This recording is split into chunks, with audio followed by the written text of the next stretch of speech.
Hello friends, welcome back to my kitchen கிறுக்கல்கள். இன்னைக்கு நம்ம கிச்சனில் என்ன பண்ண போகிறோன்னா பட்டாணி புலாவ்.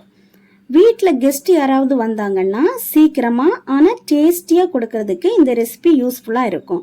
ஸோ ஸ்கிப் பண்ணாமல் வீடியோவை ஃபுல்லாக பாருங்கள். வாங்க எப்படி பண்ணுறதுன்னு பார்க்கலாம். இதை பண்ணுறதுக்கு 2 கப் பாஸ்மதி ரைஸ் எடுத்திருக்கேன். அரிசியை நல்லா வாஷ் பண்ணிவிட்டு அரை மணி நேரம் போல் ஊற வச்சிடலாம். பட்டாணி புலாவ் பண்ண 1 கப் பட்டாணி, 2 பெரிய வெங்காயம் நீல வாக்கில் கட் பண்ணி எடுத்திருக்கேன்.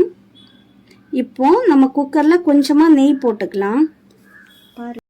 நெய் சூடானதும் அதில் 1 பிரிஞ்சி லீஃப், 1 துண்டு பட்டை, 1 நட்சத்திர சோம்பு, 2 ஏலக்காய், 1 கிராம்பு, 1 ஜாதி பத்திரி போட்டுக்கலாம்.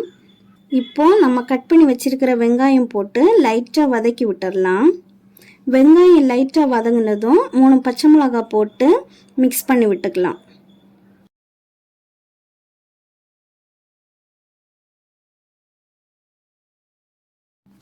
வெங்காயம் இந்த மாதிரி வதங்கினதும் இஞ்சி பூண்டு பேஸ்ட்டு சேர்த்து நல்லா மிக்ஸ் பண்ணி விட்டுடலாம்.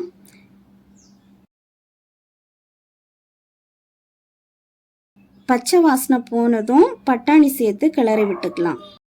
பட்டாணி புலாவ் செய்கிறதுக்கு ஃப்ரெஷ் பட்டாணி கிடச்சா அதை வாங்கி யூஸ் பண்ணிக்கோங்க. நான் வாங்கி 1 டேக்கு அப்புறம் தான் பண்ணனால பேக்கெட்டில் இருந்தே அது முளை வந்துருச்சு.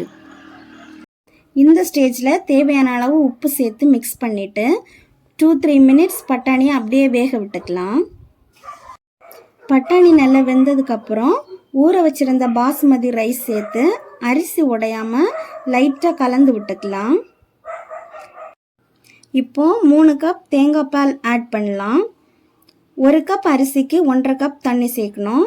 நான் இன்றைக்கி 2 கப் அரிசி எடுத்திருக்கேன். அதனால் 3 கப் தண்ணி சேர்க்குறதுக்கு பதிலாக தேங்காய் பால் யூஸ் பண்ணியிருக்கேன்.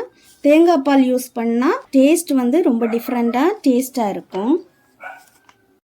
இந்த ஸ்டேஜில் உப்பு கரெக்டாக இருக்கான்னு செக் பண்ணிக்கோங்க. இதுக்கப்புறம் நம்ம உப்பு ஆட் பண்ண முடியாது. இப்போது கொஞ்சமாக நறுக்கின கொத்தமல்லி போட்டு குக்கரை க்ளோஸ் பண்ணிடலாம். 20 மினிட்ஸ் லோ ஃப்ளேமில் வச்சு குக் பண்ணிக்கலாம். 20 மினிட்ஸ் ஆனதும் ஸ்டவ்வை ஆஃப் பண்ணிடலாம். 10 மினிட்ஸ் அப்படியே இருக்கட்டும். 10 மினிட்ஸுக்கு அப்புறம் ஓப்பன் பண்ணி பார்க்கலாம். இப்போது சுவையான பட்டாணி புலாவ் ரெடி. ரொம்ப ஈஸியாக கொஞ்சம் இன்க்ரீடியன்ட்ஸ் வச்சு இந்த ரெசிப்பியை பண்ணலாம். ரொம்ப டேஸ்ட்டாகவும் இருக்கும். ஸோ கண்டிப்பாக இந்த ரெசிப்பியை உங்கள் வீட்டில் ட்ரை பண்ணிவிட்டு எப்படி இருக்குன்னு கமெண்ட் பண்ணுங்கள்.